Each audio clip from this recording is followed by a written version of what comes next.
বাংলাদেশে এই ধরনের একটা প্রতিষ্ঠান জাতির প্রয়োজনেই করা হয়েছিল, কিন্তু আজকে এই প্রতিষ্ঠানটা খুবই অবহেলিত, উপেক্ষিত। যেভাবে এটাকে ঝুলিয়ে রাখা হয়েছে, তাইলে সরকার বলে দিতে পারে যে এটার প্রয়োজন নেই, আর যদি প্রয়োজন থাকে তাইলে ঝুলিয়ে রাখার কোনো অবকাশ নেই। এটার একটা সমাধান অবশ্যই হওয়া চাই। সংসদে আমি আপনাদের এই আসনের প্রতিনিধিত্ব করার পাশাপাশি আরও 299টি আসন সম্পর্কে আমার বিবেকের জায়গা থেকে আমাকে কথা বলতে হয়। তারপরে এটা আমার প্রাধান্য, কারণ এই এলাকার মানুষ আমাকে নির্বাচিত না করলে আমি সংসদে আজকে এইভাবে কথা বলার সুযোগ পেতাম না। কৃতজ্ঞতার জায়গা থেকে আমাকে এই কাজটা অবশ্যই করতে হয়, করে যাব ইনশাল্লাহ। দাবি যেগুলো আপনারা বলেছেন, অসঙ্গত কোনো দাবি এখানে উত্থাপন করা হয়নি, সবগুলাই সঙ্গত দাবি। সংসদে যেহেতু সময়ের সীমাবদ্ধতা থাকে, আমি হয়তো যত পয়েন্ট আপনারা বলেছেন সব পয়েন্টে কথা বলতে পারবো না, কিন্তু বেসিক যে 3-4টা পয়েন্ট সেইটা আমি তুলে ধরার চেষ্টা করব। আর আমি আপনাদেরকে এই ওয়াদাও দেব না যে সব দাবি আদায় করে দেব। আমি আপনাদেরকে ওয়াদা দেব যে দাবি আদায় আপনাদের লড়াইয়ের সাথে আমি থাকব।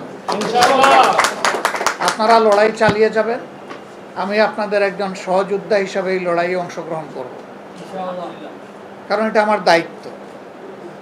এই সেবাটা তুলনামূলকভাবে সাশ্রয়ী এবং পার্শ্ব প্রতিক্রিয়া মুক্ত, তাইলে এই সেবা কেন আমরা নেব না? এর প্রয়োজনীয়তা হয় আমরা উপলব্ধি করি না, অথবা এই সেবার পক্ষে বড় গলায় কথা বলার জায়গা মতো লোক নাই, এই জন্য উপেক্ষিত। এটা তো হওয়া উচিত নয়। আমাদের সরকার, বর্তমান সরকার ঘোষণা করেছেন সবার জন্য স্বাস্থ্যসেবা নিশ্চিত করা হবে। তো এখানে যে শত শত রোগীরা এখানে আসে প্রতিদিন সেবা নিতে, তারা কি সবার মধ্যে পড়ে না? তারাও তো সবার মধ্যে পড়ে। যেহেতু তারা সবার মধ্যে পড়ে, কাজেই এখানে উপযুক্ত অ্যাটেনশন দিতে হবে। রোগীদের একটাই হাহাকার দেখলাম যে আমরা ঔষধ পাই না। অবশ্যই এটা ঠিক যে সরকারি মেডিকেল কলেজ হসপিটালগুলোতেও রোগীদের একই হাহাকার, কিন্তু একটু কম, এখানে বেশি। ঔষধ কি দিবেন না দিবেন, ক্যাপাসিটির ভিতরে 30 লাখ টাকার বোধহয় একটা ফান্ড পেয়েছিলেন। আমাদের প্রিন্সিপাল সাহেব বললেন যে ইতিমধ্যে প্রায় শেষ হওয়ার পথে। তো চিমটিয়ে চিমটিয়ে যখন দেওয়া হবে, স্বাভাবিকভাবেই এটা সাস্টেন করবে না। এর একটা পলিসি থাকা উচিত। আমি মনে করি যে আপনাদের জন্য সবচেয়ে বড় দাবি হওয়া উচিত, দাবি আদায় করার জন্য লড়াই করা উচিত, সেটা হলো যে এর জন্য একটা আইন তৈরি হওয়া উচিত। আইনের ভিত্তি যখন দাঁড়াবে, তখন বাকি জিনিসগুলো ডান হাত ধরে সব চলে আসবে, একে একে আসবে, একদিনে আসুক অথবা না আসুক। আমি চেষ্টা করব আপনাদের হয়ে কথাগুলো বলার।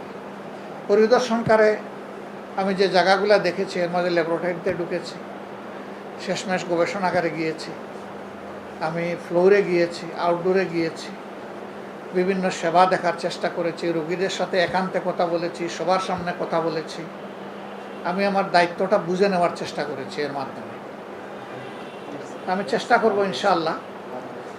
এই সময়ই প্রিন্সিপাল সাহেব বলছিলেন যে আমরা প্যাথোলজিক্যাল কিছু ইনভেস্টিগেশনের সার্ভিস এখানে দিতে পারি, কিন্তু আমাদের এক্সরে মেশিন আছে, ফিল্ম আছে, বাট একটা ভোল্টেজ স্টেবিলাইজারের অভাবে আমরা ওইটা অপারেট করতে পারি না।